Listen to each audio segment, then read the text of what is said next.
Hey everybody, Tom Gentile. Welcome to the Patterns and Profits podcast. Thursday, December 5th. I thought I would do this a day early. I got three things on the brain today. Let me show you what I'm doing today here, guys. See that? Let me blow that up for you so you can see it. There I am. Woohoo! I want to talk about these three things. I want to talk about the markets. I want to talk about Bitcoin. And I want to talk about what I call the 1%er stocks. Top 1% stocks. The ones that I follow because they are the ones that are moving the markets. All right. You can get all of my podcasts and everything right here by subscribing. Hit the like button if you find this any bit educational, and that just keeps the channel going. It keeps me doing this because I do this for you. I don't do this for me. All right. Any monetization that happens here on YouTube, I'm giving that away to charity. I've done that for years now. So what's going on? What is going on? First of all, I hope you all have recovered from the tryptophan funk, and we're ready to get back and focus. It took me a little while. I did some stuff this week. Obviously did some videos for you. I did some videos on the markets. I talked about AI stocks, but it's been, for me, it's kind of been like a car that you're trying to start in the middle of winter. And I imagine that's everybody from Georgia on up with the temperatures the way they are. The only reason I'm wearing a t-shirt is I feel a little bit hot, but it's cold outside here in Florida too. So anyway, I hope you guys are all back. You know what really got me cranked up was yesterday when Bitcoin went above 100,000. Felt like a party. We'll get to that, right? But I mean, last week was really nothing short of historic for the stock market, historic for traders. And so we'll get to Bitcoin. I thought what I'd do is first talk about this over here, right? What is that? That's the S&P 500. And so I'm going to spread that out a little bit. But I've talked about 600 for really the better part of September on up. So we had that bounce that happened in September down here below 550. We started to make a rally, and I was looking for 600 to happen by the end of the year. Well, we ended up going above 600 and doing it in a big way shortly after the election. Okay. We knew this election was going to take us somewhere and take us somewhere pretty fast. It's just we didn't know who was going to be elected at the time.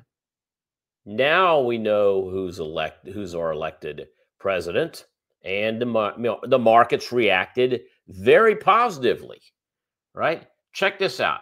We had a little bit of a pullback that happened the week after the election, but then all of a sudden we've gone back. I mean, the market's gotten back in the starting blocks and has moved higher. I have a new projection. I talked about it earlier. I talked about it earlier this week. Talked about it last week. 620 is what I'm gunning for on the S&P 500, right? Or SPY. As you're looking at it right now, 607.13. But you can see this is where I expected to go. And I've got a date on this one that goes out past December, goes right into January. So right at the end of the year, beginning of the new year. I believe this party is going to continue until January 21st. That's where I think we run out of steam. I think that looking at everything, looking at pricing, looking at sentiment, looking at this I don't know, kind of calm in the overall market, I think that this goes all the way to Inauguration Day. We'll get some bumps and bruises along the way. Nothing goes in a straight line. But I think that, you ask a lot of people who's running the country right now. You know what people are saying? They're saying Donald Trump is running the country right now because he's already getting ahead of January 21st. And whether you like the policy or not, that chart right there likes the policy. That chart, the stock market, likes the policy. Okay, let's take a look at something else here. So USO, right? The oil market. How come the oil market is not participating in this rally? Let's bring USO over here. Look what's happened with USO since April. So we had this big run up in April. We dropped from 82.50 down to 72.50. That's a big drop in the price of oil in a matter of 2 months. But a month later, we were right back up in the 82 area once again, right? This is July. Now, after July, and we talked about this for those of you that follow me, you know, we go out of season for oil in July. The bullish season is February to July, and then the sideways bearish action happens from July to February. So let's fast forward and let's see what's happened. Since July, we've seen the price of USO go from 82.46 down to mid 60s. Got a bounce, all right? Got the bounce, dropped, got the election bounce, dropped. And I mean, you would think about this. What's causing the drop? What's causing the drop other than the obvious, more sellers than buyers, right? What could possibly be causing the drop is all of the oil drillers that are possibly going to be coming back online after January 21st, and the market is getting ahead of that. So I want you to stay with me here for a second. We're already seasonally bearish. This just adds to the case. And so I believe between now and, say, mid-February, we could be back down here at 66, maybe even a little bit lower. But come February 15th, and we'll talk about this again in February, but come February 15th, there's going to be a push, a seasonal push northbound, because, again, we spring into spring, market's already ahead of itself, and we should expect, at the very least, to see pushback on all of the drilling that's going on. Now, what could happen? We could just have a lackluster 2025 for the price of oil, which means after July, we might see even further moves to the downside, and oil and USO could get down to $50. All right, $50 for the United States Oil Fund. Just wanted to throw that out there for you, because we look at long-term seasonals. When I do the podcast, I don't typically like to get into shorter-term trades. I like to talk about the long-term because it is a podcast. It is something that, you know, we can all think about, whether you're watching this, because I do video podcasts now. All right, where's the camera? Whether you're watching this or whether you're listening to it to fall asleep, all right, or whether you're listening to the podcast while you're working, I don't want to throw weekly strategies at you. I don't want to throw, I'm not a day trader, so forget that. I want to talk about long-term, because you can think long-term while you're doing something else. All right. What else? We can talk about gold for a moment and what's going on with GLD, the yellow shiny metal, which, by the way, had a fantastic year. Fantastic. I mean, 2024 is going to be one of those years where you're going to look back and say, two things moved. Well, three things moved. You had Mag 7 stocks, you had gold, and you had what I'm going to talk about next. And gold, you know, I mean, gold started the year out. Let's just back it up a bit here and let me show you what we're talking about. Here's 2024, the beginning of 2024. We were below 190 on GLD, all right? We went from 190 up to nearly 260. Let's just round number it. Below 190 to below 260, right? You're talking about 70 points. 70 points of price action on something that's trading at 190. That's huge. That's 35%, folks. 35% before we get the pullback. So yeah, we pulled back down below 240, and now we're kind of sitting in this area. Let me blow this up for everybody to see. We're sitting in this area right here. There's your high for the year, your all-time high. There's your pullback low, right? We had a pretty substantial pullback there, a couple percentage points. Moved higher, moved lower. We're consolidating right now. You know what's going on? The gold bugs, all right? The central bank, the folks that store gold, they're all talking about what Jerome Powell said earlier in the week, that Bitcoin is not against the dollar. Bitcoin you look at as a comparison against gold. And when he said that, that's what ignited the flame. That's what pulled, in my mind, pulled the $100,000 wall apart on Bitcoin. Because, yeah, I mean, Michael Saylor can buy all the Bitcoin in the world, and he's trying. And there's a lot of folks that are long this thing that are not selling. I'm one of them. But when you get when you get someone credible that doesn't have skin in the game, I haven't heard Jerome Powell ever say he owns Bitcoin, right? We've heard a lot of people out there, including Peter Schiff, who's a big gold bug, say that there's no way Bitcoin's going to 100,000. There's a tweet out there. Peter Schiff, go look for it. 2019. No way it's going above 100,000. Now he's got to eat that twit. Eat that tweet. Because it happened. Again, I'm almost there. But what I'm saying is that two things happen.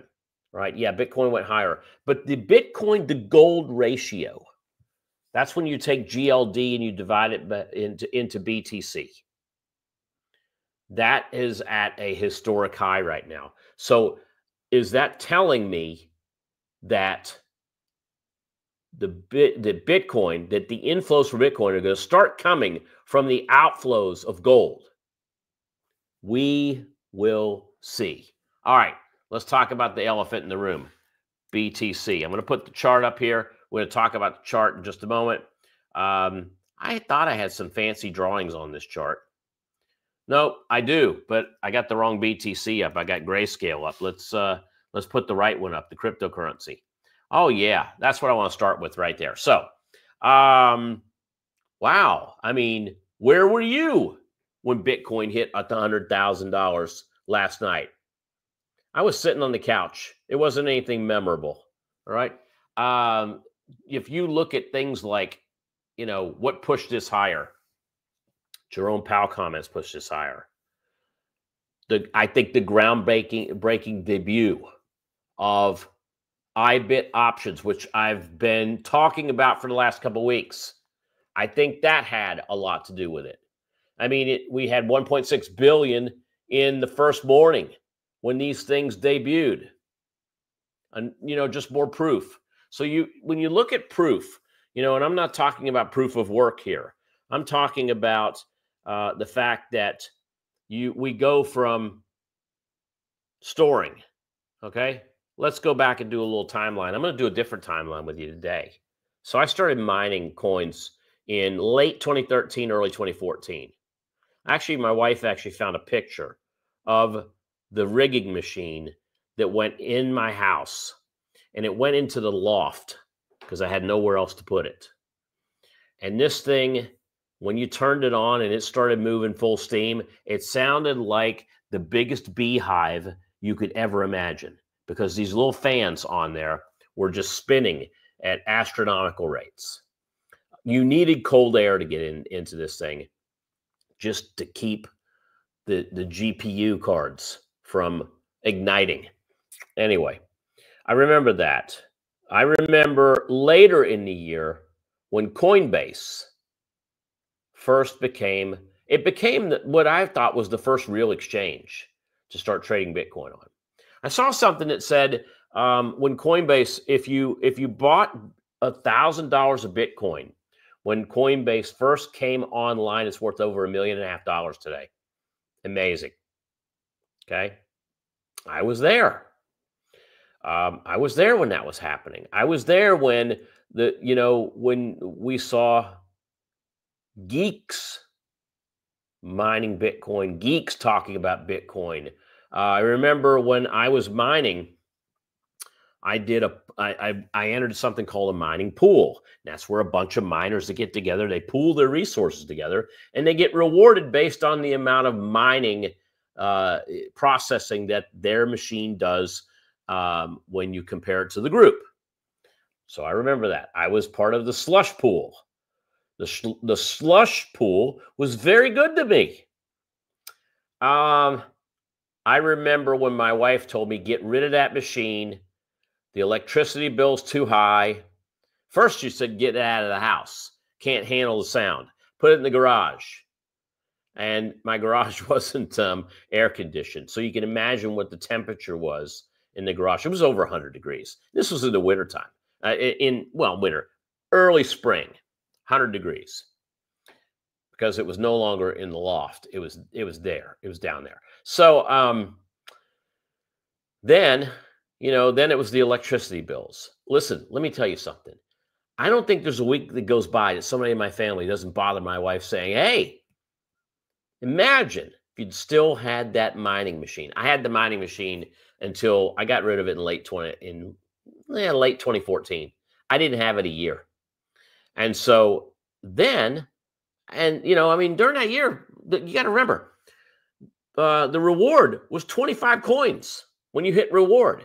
So if you were mining yourself and you hit reward, 25 coins. If you were mining with a pool, you hit reward, you have more chances of hitting reward because you got more processing speed, and then you share that with the mining group.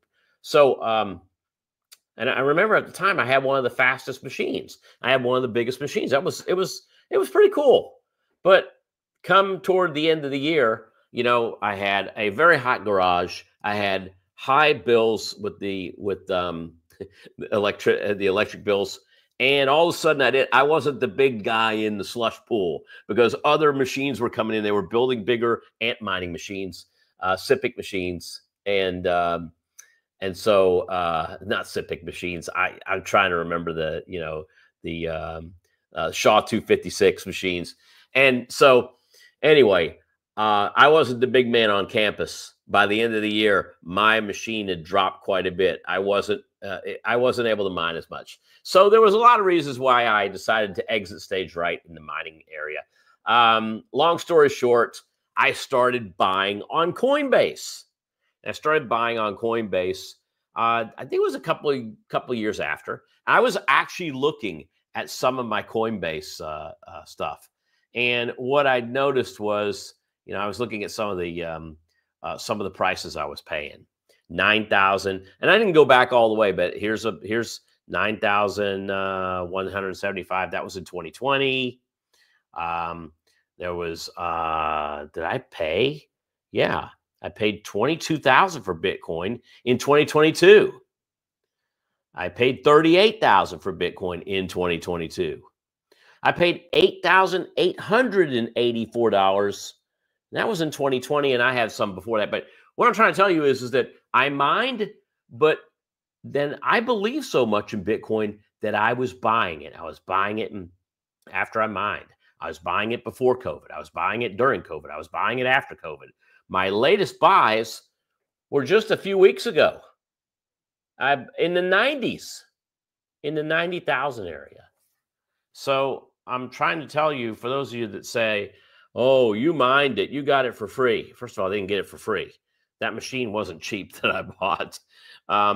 But the other thing is that, it wasn't just that. But again, I was buying and really buying over the last decade. That's how much I believe in Bitcoin. So as the market soared past 600, Bitcoin does something incredible. It jumps. That wall it went over at 100. It toppled pretty quickly. I believe the reason it toppled is because I believe there was some sell orders that got pulled after the comments from Powell, because it just, they were knocking on that wall quite a bit, and that wall was up there. And either A, buyers came in from everywhere, or B, sell orders got pulled, or C, and this is what I think, because I've circled C all my life, ABCD. C, all of the above.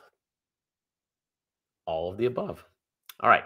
So what are we looking at here on this chart of Bitcoin as I'm following this with you? Take a look here, and I've got a line that takes us from the August highs. And if you take a look here, this is a good $20,000 drop down to below 50 before recovering, and then we poke our head above new highs above 70, drop back down, and then there she goes, Katie bar the door. Now, where do we go from here? Take a look at the block that I'm putting in front of the screen for you. I added another one, which was the high to low, and then where we kind of sat for the last couple of weeks before going above 100,000. My base case for Bitcoin is I've got a number looking at lower highs that gets us to around 109. That looks like it's going to happen pretty quick. I have a base case now for the end of the year, or actually no, by inauguration day, that takes us up in the high 120s. So like 127 to 130. And then from there, my next high base case for going into the beginning of 2025 is around, well, actually it's during 2025, is around 172. Okay. Now, what I did to find 172 is I started looking at the 4-year wave cycles, and I started putting together something I called the law of the X factors. All right, the number of times that Bitcoin has gone up. I think it was 60 times in the 2012 cycle. Then it was something like 17 times in the 2016 cycle. That drops to just below 4 times in the 2020 cycle. So if I take the diminishing X factor and I go down to, I believe it was 1.75 times, 1.75 times this cycle, then I see 170 to 175 for 2025. When do I see that? Well, I'm going to talk about that. I'm going to show you more details next week, but I really see this happening a lot faster than everyone else does. You know, you go out there and you look at what the public's looking at. And the public, the guys out there that are grinding out are all saying the same thing. Oh, we're going to peak in November. We're going to peak in November. We're going to peak in November of 2025. While that may be true, what has happened this year has been faster than the previous 4-year cycles. So I got us peaking out time-wise sometime in June, July. I believe we're going to peak 5 to 6 months early. Now, we could jump up like we did in April and then pull back and then make that next run up before winter comes in with Bitcoin. The other theory is that you can completely throw out the 4-year cycle because now institutions are running this game. That could be the case too. All right. Whatever the case may be, what I'm starting to feel with Bitcoin, what I'm starting to feel, folks, is I'm starting to feel like if everybody's getting in, is it time to start taking some money off the table? Because I have to say, my exposure when I look at Bitcoin to stocks, to private equity, to real estate, to everything else has swung big. All right. I went from I had a pretty decent amount of exposure, but my amount has gone up considerably. Well, it's doubled in 3 months. My exposure's doubled. So when you look at the S&P, you look at the overall stock market, how it's just kind of nice climb. Bitcoin made this big jump. And so at the worst case scenario, I'm taking a look at this. I'm saying, all right, where do I want to scale out to reduce exposure so I'm not too overexposure? I want you to think about that a little bit because I know it goes against the grain of what everybody else is saying. Never sell your Bitcoin. Don't get out. And I haven't sold. But now I've got to start thinking about where do I start to scale out? If 170 is my base case, do I start scaling out there? Do I start scaling out before that? And I put a scale that goes through it, that goes, say, 150, 175, 200. These are some things that me and the family office are going to be talking about here during the holiday season, is reducing exposure. But I'm not reducing exposure just because it's kind of a prudent thing to do. I will be reducing exposure because, again, when everybody piles in, then we get that blow off top. And if you're not sure of what that is, go back and look at November of 2021. Go back and look at 2018, or really 17, the end of 2017. You go back and you look at the holiday periods every 4 years back and see what I see. You see that blow off, and you see this 80% drop, this 70 to 80% drop in the price. Now, I'm not saying that's going to happen again, because there's a lot, like I said, there's a lot of institutional money in there. But could we get a 50% drop off of whatever this high ends up being in 2025? Yeah, it's very possible. If we hit 150,000 in 2025, expect a drop back to 75. If we hit 200, expect a drop back to 100. Obviously, time will tell what these base cases are going to end up being. But there you go. All right, so I said markets, but I got to talk about that. UNH. UNH big in the news here. And I'm going to just come over here to my screen. And I'm going to do a percentage change, because UNH is at the top of my percent change. Take a look at this stock. When you look at it, you're going to immediately see there isn't much going on. It's had a very healthy year. I mean, back in April, we were at 450. We hit 625. What happened to cause the 3% plus drop in United Healthcare today? And even, well, yeah, today. The CEO was assassinated. All right? He was assassinated. Point blank range. Assassinated in downtown Manhattan yesterday morning, by the way. And the footage is all over X. If you want to see raw, unfiltered footage, go to X and go do a search on UNH CEO, and you'll see it. You know what else you'll see? You'll see a lot of conspiracy theory on what happened. But and I could go all over the place with this, but I'm gonna sum it up really quick. I've spent some time on this one, looking at this one in the last night and today. And although the gun is questionable, the gun had a silencer on it. And it was a weird gun, too. It was one that looked like you needed to cock it. It wasn't a semi-automatic. It wasn't a small pistol. It was a small pistol, but it wasn't something I'm used to seeing. So immediately, people were saying this was a pro, walks up with a hoodie on. I mean, who doesn't have a hoodie in New York City in December? Everybody has a hoodie. But, I mean, it looks like from what, time's going to tell on all this stuff, guys. And I might be completely wrong here. But the guy left a lot of evidence. I mean, his fingerprints are all over everything. He rode an electric bike down to, first he comes up, shoots the man in the back. Not once, but several times. Then jumps on an electric scooter, runs down to Central Park, apparently changes clothes, and disappears. Now, it does sound like a pro immediately, but lost a lot. I mean, there's a lot of evidence. I can't imagine this guy's not going to be caught soon.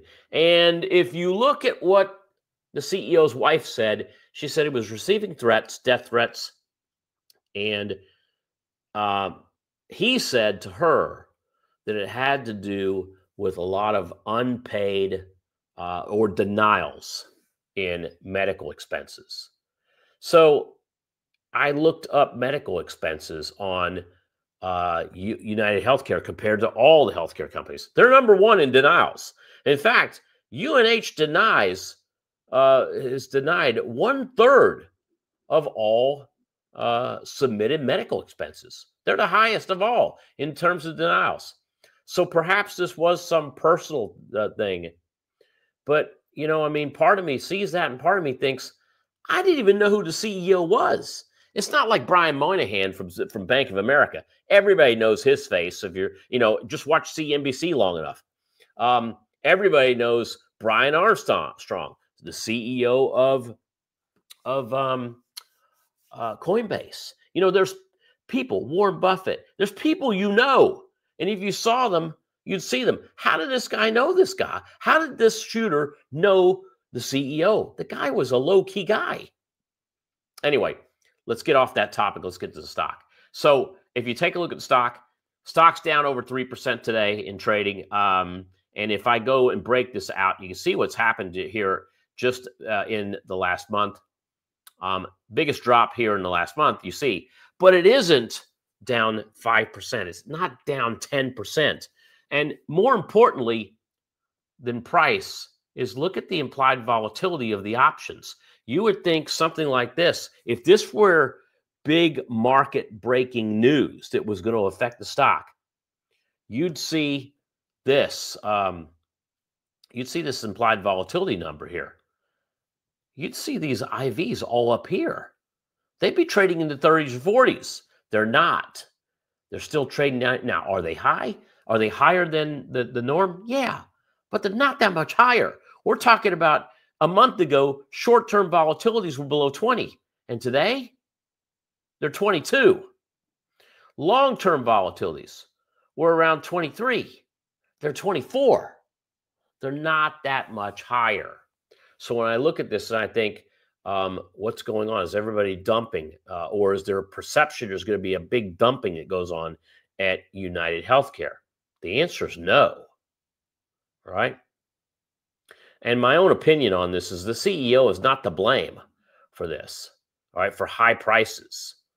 The CEO is, I don't think he might be to blame for maybe some guidance in the company, but you know, that middle management, those executives that are not at the tippy top, but they're not middle management, they're the guys in the middle, those are the ones that steer the ship.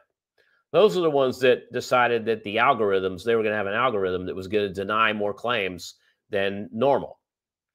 And if you really want to blame the high price of health insurance, you got to go back and ACA's got to be a part of it. All right. The Affordable Health Care Act has got to be partially to blame because anything government gets their hands on ends up costing us more money verbatim. Okay. Enough of that. So when I look at UNH, I don't see anything that's real tradable here. Okay, I don't see anything real tradable. Bitcoin, back to it for a moment. Even President Trump was congratulating all the Bitcoiners on 100K. But I want to show you something that was a sour note in the cryptocurrency industry. All right, something that was sour. So this person, Haley Welch, okay, a lot of people know her as the Hawk Tuah girl. So she's faced a lot of backlash this week because so she helped create, and you know it wasn't her, it was somebody else that came up with the brilliant idea, a Hawk coin, HAWK. Hawk coin was created. So when I look at this and I look at the information on this, all right, the market cap on this coin is 2.75 million. All right. You know, if you look at the total supply, over 78 billion Hawk coins in supply. Okay. Here's where I'm going with this. Earlier this week, this coin had a token, it had a market cap on its tokens of 500 million. Now it's down to 2.75 million. I mean, you want to see how the drop 99% in market cap, which also is 99% in the price in a week. It went up, it went down. And this girl's taking a lot of heat because, you know, they're saying she started a meme coin and lost everyone money. Here's my comment. I've been talking about meme stocks and meme coins for, well, since 2021. So I'll say it again. It's a rinse and repeat. You are dumb if you're going to run in and buy stuff like this. This is junk. This is like buying Beanie Babies and expecting them to fund your 401k or your retirement. And if you're going to go down into this area, if you're going to trade in this area, the number one rule is by the time you figure it out, you're the sucker. If you don't spot the sucker at the poker game in the first 15 minutes, you're it.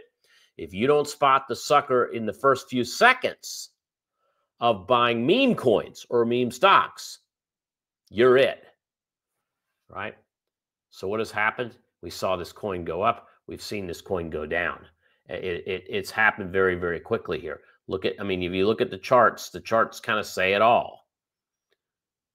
This is one day ago, and this thing's dropped insane. It's had insane drops. When your coin started the morning at 389, okay, those are 4 zeros in front of that 389. And then it's now down here. That's not a 389 anymore. That's an 035. Okay? 39, 38, 37, 36, 35. It just keeps dropping. But it's down huge. Stay away from this stuff, folks. This is not what we teach here on the Patterns and Profits podcast. So where do you want to go? If you want to trade, you want to be a small fish in a big pond. That's not the hawk coin. What you want to do is you want to look at stocks that everybody else is in. Okay? So these are the stocks that I follow. If you want to see what I'm doing, this is it right here. Right? This is a list of the stocks, and United Healthcare is one of them. United Healthcare popped up and reminded me I wanted to talk about it because it is one of the 40 or so stocks that I follow, right? What do all these stocks have in common? ASML, Costco, Meta, GLD's on here too. I got ETFs on here, Johnson & Johnson. There's USO, AbbVie, Google. There's SPY, Apple, Home Depot. There's the Qs. I have the VIX on here too because I follow the VIX. That's a notation of volatility. Coca-Cola, Exxon, NVO, Procter & Gamble, Visa's on here. There's a few others. But I went, if you want the list, it's really easy. Just go out there and Google stocks by market cap. Take the first 40. You know what they have in common? They're the ones that are always being talked about. They're always being talked about. And because they're always being talked about, they're always in the news. They have a lot of liquidity. It's easy to get in. It's easy to get out.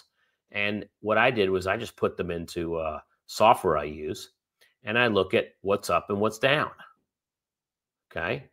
I look at the stocks that are up and down for the day. I look at volume. Obviously, I look at price.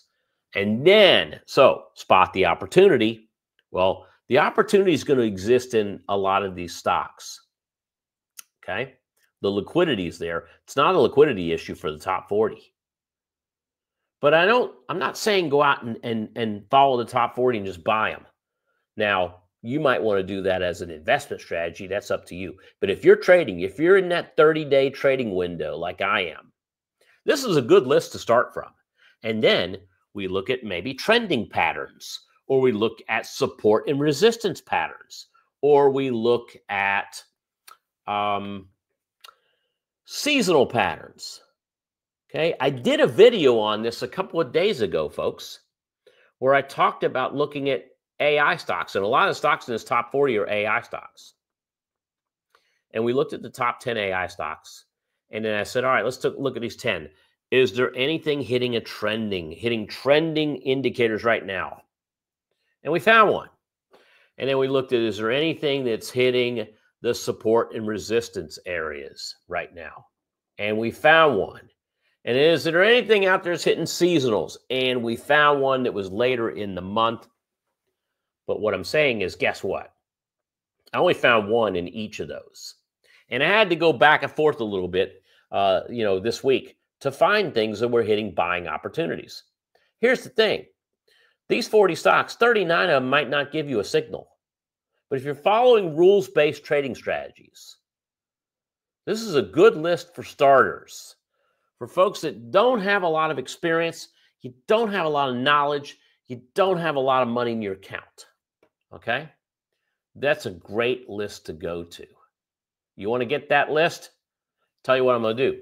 I'm going to share my list that you see right there. I'm going to share that in the section. Just look at the notes in the section below the video, below the podcast. I'll share that with you guys. All right. So we talked about markets today. We talked about Bitcoin.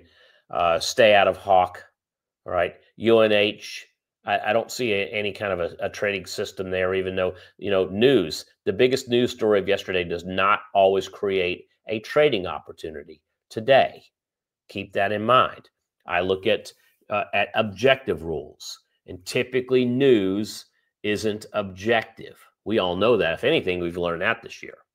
And I've shared with you what I call the 1% stocks. So if you take a look at, for instance, say 4,000 optionables out there, 40 of those 4,000, the 1% of those optionables, those are the stocks that big business follows. Those are the stocks that institutions follow.